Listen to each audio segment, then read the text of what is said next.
Have you ever wondered what humanity will look like in 100 years or 1,000? We stand on the brink of a revolution, a change so profound it could redefine the very essence of what it means to be human.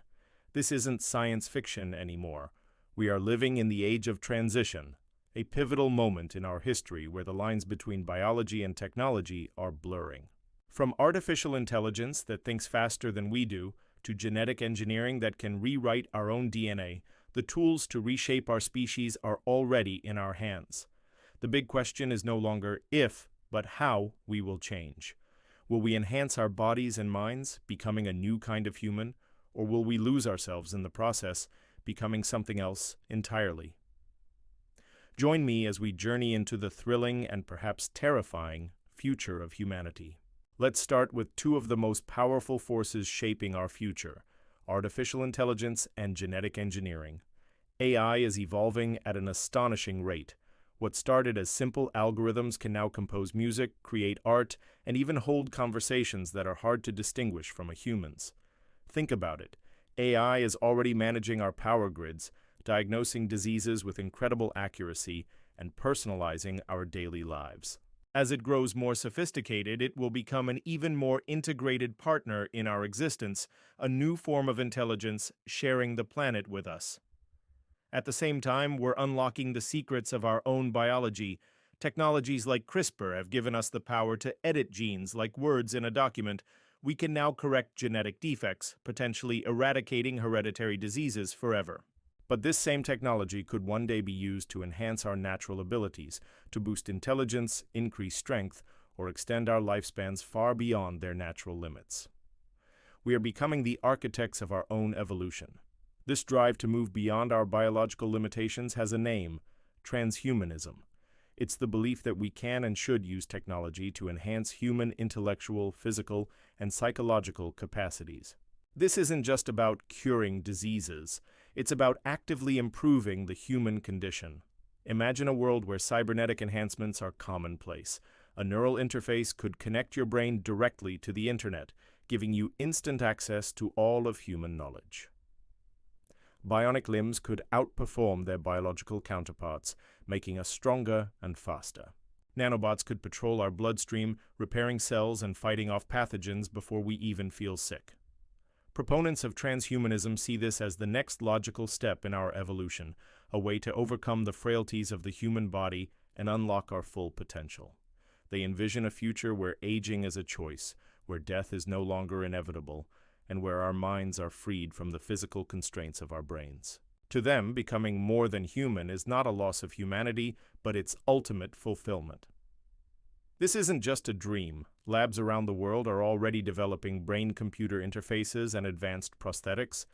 The transhumanist future is already beginning to take shape. But as we race toward this enhanced future, we must pause and ask ourselves some very difficult questions. With every technological leap, we face a new set of ethical dilemmas. If we can enhance our intelligence, who gets access to this technology? Will it create a new divide in society, a chasm between the enhanced and the unenhanced? When we start editing the human genome, where do we draw the line? Curing a disease seems noble, but what about enhancing traits like height or eye color? Are we risking unintended consequences for future generations?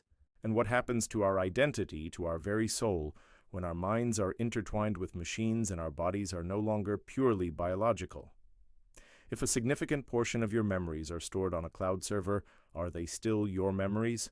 If an AI helps shape your thoughts and decisions, where does your free will begin and the algorithm end? These aren't just philosophical thought experiments, they are practical questions we will have to answer. Defining what it means to be human becomes incredibly complex when the boundaries of our own being are no longer clear. This ethical maze is perhaps the greatest challenge of our time. So where does all this lead? The future isn't a single path. It's a branching tree of possibilities. One scenario sees humanity diverging. Some may choose to embrace enhancement, becoming a new species of technologically integrated beings, or technosapiens. They might explore the stars, their bodies adapted for environments beyond Earth. Others might choose to remain biologically pure, preserving the human form as we know it today. This could lead to a peaceful coexistence, or more pessimistically, conflict and misunderstanding between the two groups.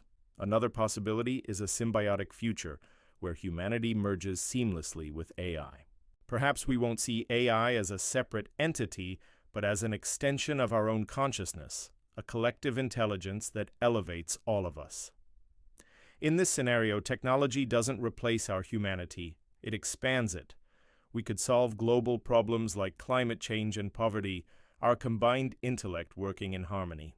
But there's also a dystopian risk where we become so dependent on technology that we lose our autonomy, controlled by systems we no longer understand. Ultimately, the future is not yet written. The choices we make today, the regulations we enact, the ethical guidelines we establish, and the values we choose to prioritize will determine which path we take. The power to shape tomorrow is in our hands, right now. In the end, as we peer into this dazzling and uncertain future, the core question remains: what does it mean to stay human? Perhaps it's not about our biology. After all, humans have always used tools to overcome our limitations, from the first stone axe to the smartphone in your pocket. Maybe being human isn't defined by our physical form, but by our enduring qualities. Our capacity for empathy, our creativity, our ability to love, our search for meaning, and our curiosity that drives us to explore the unknown. As we merge with technology, these might be the very things we need to protect and cultivate. Our future may not be a battle between human and machine, but a journey to integrate the best of both. Maybe staying human means carrying our heart, our consciousness, and our values with us, no matter what form we take. The transition is coming, and it's up to us to navigate it with wisdom, courage, and a deep understanding of who we are and who we want to become. Thank you so much for joining me on this incredible journey into the future. Subscribe for more deep dives into science, technology, and what it all means for us.